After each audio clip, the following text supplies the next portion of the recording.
So I wanted to take a few minutes with this video to talk about two interesting PlayStation 5 stories, one focused on this power narrative that Xbox has pushed out and how Microsoft has responded to PS5 essentially across multiple titles performing better than what we're seeing here on Xbox Series X. So we're going to dive into that and my personal response to that and that whole debacle, that whole conversation. We're going to talk about it. The second story is focused on a lighter situation here, which is PlayStation Plus going free next month, so that should give people who don't have PlayStation Plus a chance to hop on with friends to play some fun multiplayer games later this holiday. First, let me know if you have PlayStation Plus or not. I've had some friends who just don't subscribe to PlayStation Plus for the year and only subscribe for a month to play a bit here and there, but for the most part aren't full year subscribers. I am, however, a full year subscriber of PlayStation Plus. I renew my thing every year, but of course you guys could be different, so comment below, are you subscribed to PlayStation Plus or not? Let me know down in the comments below.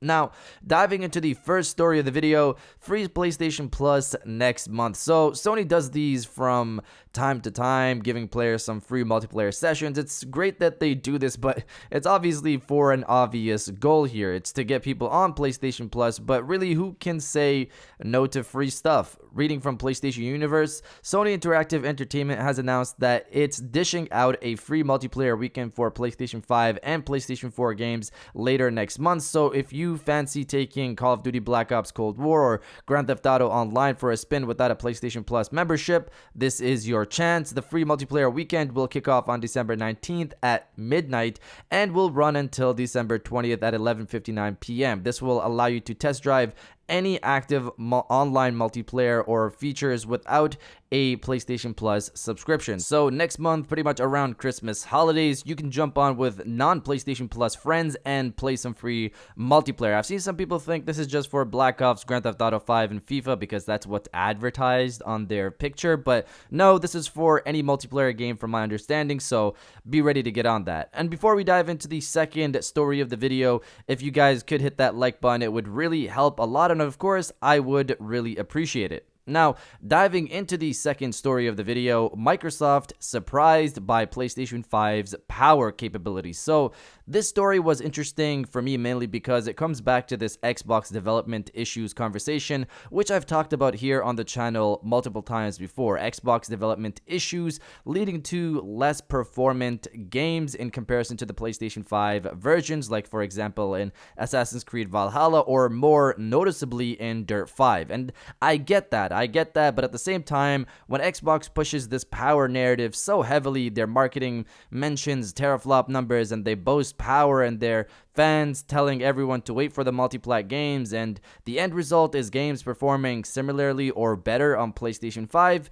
that doesn't look good, obviously. But to continue to the story, reading from Video Game Chronicle, considering Xbox Series X's slightly more impressive tech specs compared to Sony, Microsoft claims its console is capable of 12 teraflops of GPU performance versus PS5's 10.28 teraflops. It's perhaps surprising to see Sony's console coming out on top with some launch titles. According to The Verge's sources, the situation could have been caused by the late issue of Xbox Series X development kits, which developers indicated had arrived far later than PlayStation's. In a statement issued to the publication, Microsoft acknowledged the comparison videos and claimed it was working with developers to resolve the issues. We are aware of performance issues in a handful of optimized titles on Xbox Series X, S, and are actively working with our partners to identify and resolve the issues to ensure an optimal experience, a spokesperson said. As we begin a new generation,